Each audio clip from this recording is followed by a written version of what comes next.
Let's continue with the part 2. We are going to study about the mutation. As we all know that living organisms can produce new individuals like themselves. उन्हीं के तरह क्या करते हैं वो birth दे सकते हैं due to genes only, and some of those genes are transmitted to next generation without any changes. ये genes क्या होते हैं one generation to another generation में transmit होते हैं without any changes. Due to this, some parents character is been given to their offspring. उसका जो offspring होता है, जो भी बच्चे का जन्म होता है, वो पेरेंट्स के कैरेक्टर्स उनमें जाते हैं because of genes. This is absolutely right. However sometimes कभी कभी क्या होता है कि sudden changes occur in those genes. ये जो जीन्स का मेन सीक्वेंस होता है इसमें एक चेंजेस आ जाते हैं.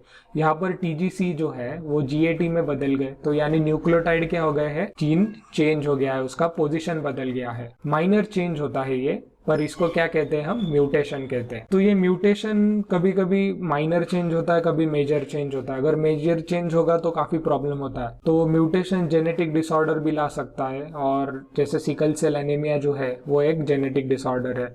तो दैट इज म्यूटेशन की जीन्स क्या होते हैं, मेन सीक्वेंस ये है और रिप्लेसमेंट होता है. Evolution is a gradual change occurring in living organisms. Gradual यानी स्लो गोइंग प्रोसेस है कि कोई भी चीज जो है उसको करोड़ साल लगते हैं चेंज होने के लिए, उसको ही हम ग्रेजुअल कहते हैं. जो सडन होता है वो फास्ट चेंज है, जो स्लो गोइंग प्रोसेस है उसको हम ग्रेजुअल चेंज कहते हैं. तो एवोल्यूशन क्या है, ग्रेजुअल चेंज है.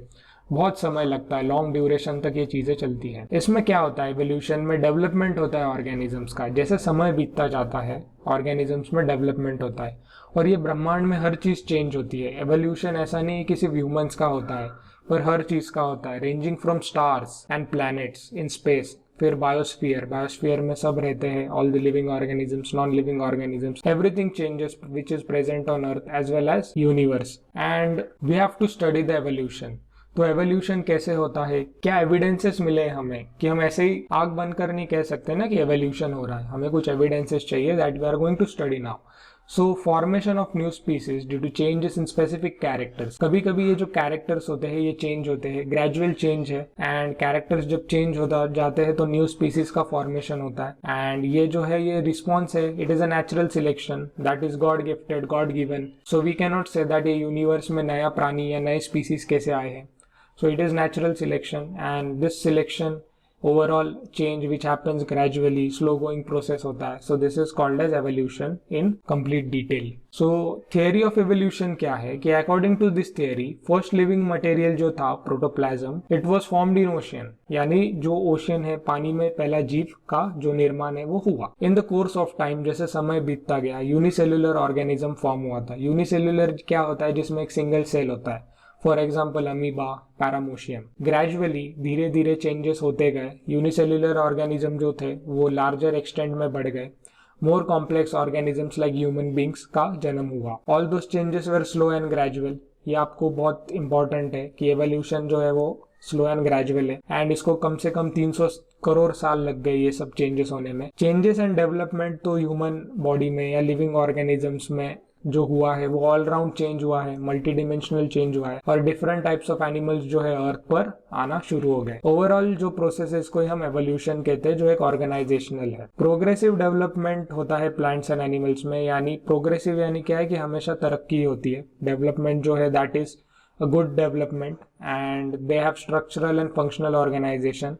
जैसे जैसे समय बीतता जाता है, जैसे जैसे आदमी को जैसा एटमॉस्फेयर रहेगा वैसे वो चेंज करते जाता है, अडेप्ट करते जाता है एनवायरनमेंट को.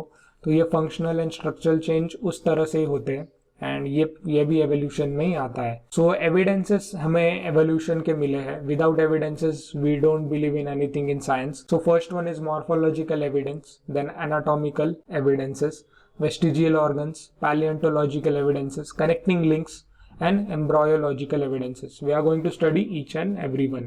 Morphological evidences में you can see over here there is a similarity in some way. You can see that these two eyes, the pattern of the eyes is same. बीच में एक nostril है सबको, then उसके नीचे एक mouth है, then ear pinna. So this is similarity. आप अगर आपको भी देखोगे तो 2 आंख है, उसके नीचे नाक है, फिर मुंह है, साइड में 2 कान है. तो ये क्या कहता है कि जो स्ट्रक्चर ऑफ माउथ है, आईज की पोजीशन है, स्ट्रक्चर ऑफ नॉस्ट्रिल्स है, नाक, ईयर पिना जो है, और थिकली डिस्ट्रीब्यूटेड हेयर है बॉडी पे इन जानवरों के. सो ये एक सिमिलैरिटी बताता है कि जो हमें एविडेंसेस मिले हैं, तो ये सब में सिमिलैरिटी कैसे आई, that we have to tell them. Then जो आप लीफ शेप देखोगे तो लीफ शेप समहाउ आप मोस्टली अगर देखोगे ट्रीज के तो लीफ शेप सेम होता है। लीफ वेनेशन जो है, लीफ पेटियल, ये भी सेम है।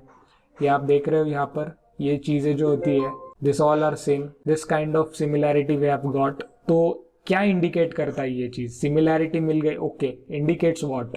Similarity in those groups and hence it proves, ये प्रूव करता है कि जो ओरिजिन है that must be from common ancestor. जो एक एंसेस्टर है जिसका जन्म ओशियन में हुआ, फिर वो यूनिसेल्युलर बना, फिर वो मल्टीसेल्युलर बना, तो जिसका भी ओरिजिन है ये सब प्राणियों का, ये कॉमन एंसेस्टर है। Now second one is anatomical evidences. You can see that this is the human hand, cat's foreleg, then patagium of bat, flipper of whale. If you carefully observe all this pictures, there doesn't seem any superficial similarity. ऐसा नहीं है कि आदमी का हाथ और ये हाथ सेम है, मतलब पैटेजियम ऑफ बैट या फिर कैट का जो फोरलेग है या फिर flipper of whale. But over here you can see that कि the structures are different in respective animals.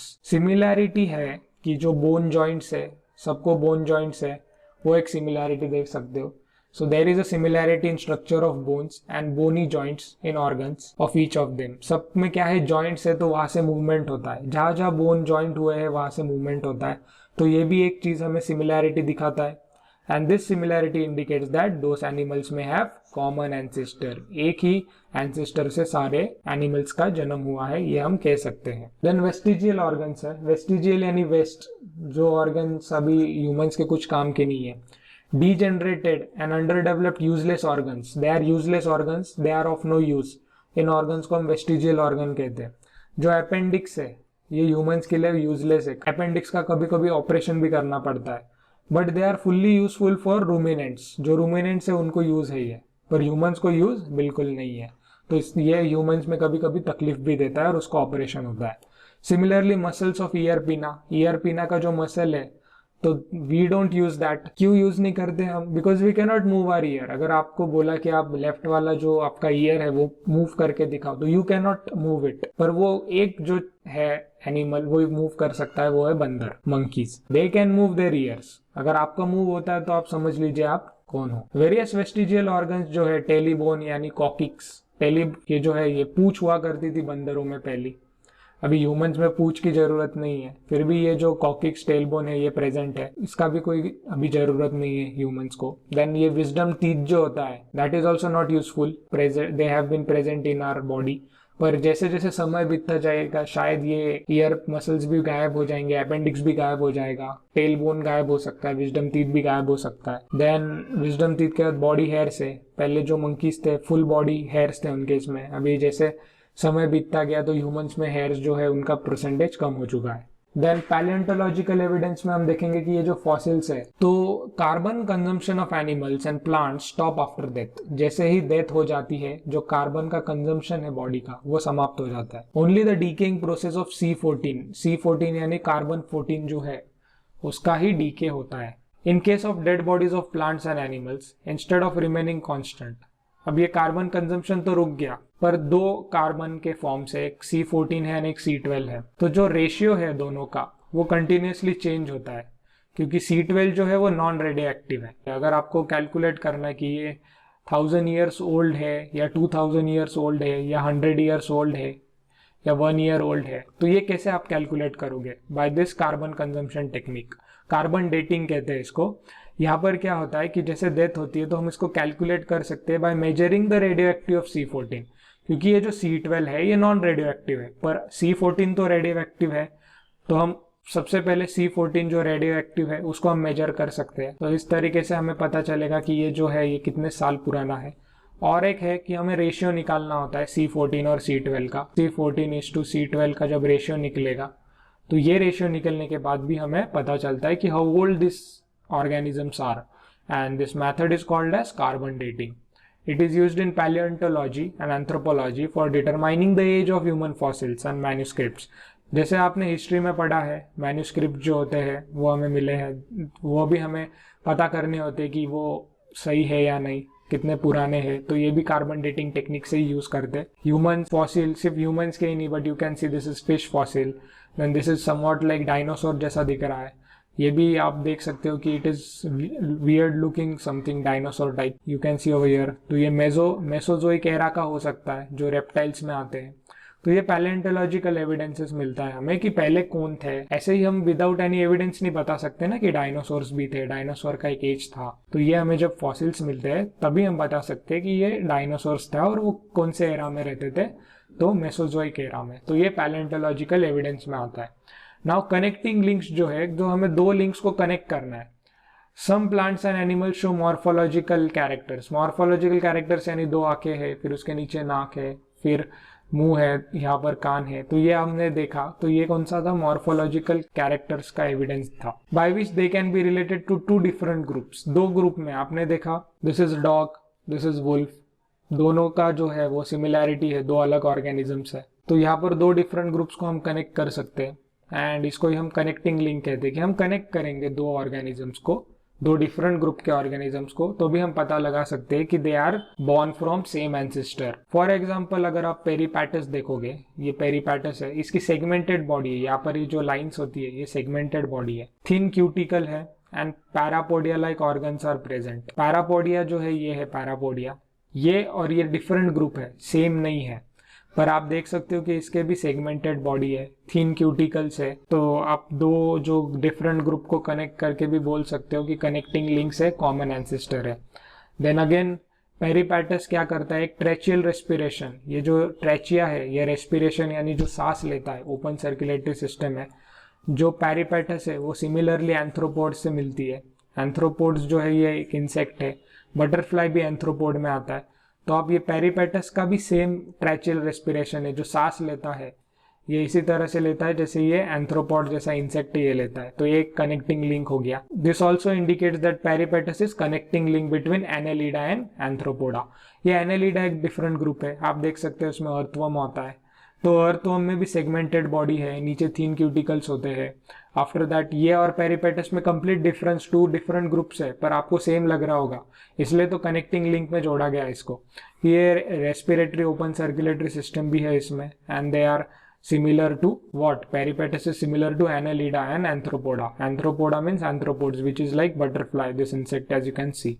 So these are the connecting links which shows us that there is a common ancestor. Now similarly duck-billed platypus, ये जो देख सकते हो आप, duck-billed platypus है, ये egg ले करता है रेप्टाइल्स की तरह। अब आप सोचोगे कि ये अंडा देता है, तो रेप्टाइल्स भी अंडा देते हैं, but shows relationship with mammal. Mammal जो होता है जिसमें मेमरी ग्लैंड होती है, मेमरी ग्लैंड यानी जहाँ पर जो मिल्क प्रोडक्शन होता है वो, एंड हेयर्स भी है उनमें। तो ये दो डिफरेंट ग्रुप्स हो गए, platypus and reptiles, but still they lay eggs, mammary glands है, हेयर्स प्रेजेंट है। लंग फिश है, फिश आपने कभी सुना है कि फिश के अंदर भी लंग्स होता है, but it performs it's respiration with lungs. तो ये अलग फिश है जिसमें लंग्स है, जैसे ह्यूमन बॉडी में लंग्स होते हैं। Irrespective of being fish it has lungs and जो रेस्पिरेशन होता है वो लंग्स थ्रू होता है, like humans. This example indicate that mammals जो है that are evolved from reptiles and amphibians. Amphibians कौन है, जो पानी में भी रह सकता है, जमीन पर भी रह सकता है। रेप्टाइल्स जो है आपको पता है। सो ये क्या इंडिकेट करता है कि मैमल्स जो है वो इवॉल्व हुए हैं, किससे, रेप्टाइल एंड एम्फीबियंस से हुए, फ्रॉम फिशेस। यानी इन सब में कनेक्टिंग लिंक है, तभी हमने कनेक्ट करके एक बताया है कि ये सब इवोल्यूशन जो हुआ है ग्रेजुअल प्रोसेस, तो एक ऑर्गेनिज्म से अलग अलग ऑर्गेनिजम्स का क्रिएशन हुआ है। Last one is the embryological evidences. This is very important. As you can see over here, ये फिश है एंड ये मैन है। जब जन्म होता है पेट में, फीटस में जब बच्चा जन्म लेना शुरू करता है, फर्स्ट स्टेज जो होता है, तो आप देख सकते हो कि सब में सिमिलैरिटीज है, फिर वो मैन हो, रैबिट हो, काऊ, पिग, चिकन, टॉर्टोइस, सैलेमेंडर। फिर सेकेंड स्टेज में आप देख सकते हो कि शेप चेंज हो रहा है। पर फर्स्ट आप देख रहे हो तो सब जो है, यानी ये आदमी है, जैसे हमारा जन्म भी ऐसे ही हुआ है, जब शुरू हुआ था तो we were like this in the foetus of our mother. So this comparative study of embryonic development stages of various vertebrates, vertebrates यानी जिसकी रीढ़ की हड्डी होती है, बैकबोन, उसको हम vertebrate कहते हैं। ये given pictures में सब vertebrates है। So all the embryos shows an extreme similarity. Extreme यानी बहुत गहरी similarity दिख रही है आपको फर्स्ट स्टेज में, during initial stages यानी first stage. And those similarities decrease, बाद में तो वो डिक्रीज ही होगी और अलग अलग ऑर्गेनिजम्स जो है उनका जैसा शेप होता है वैसे वो इवॉल्व होते हैं। तो ये इनिशियल स्टेज की जो सिमिलैरिटी ये बताता है कि हमारा जो है ओरिजिन वो कॉमन ओरिजिन है सब एनिमल्स का। Thanks for watching. Please watch the part 3. In that we will discuss about the Darwin's theory. Thank you.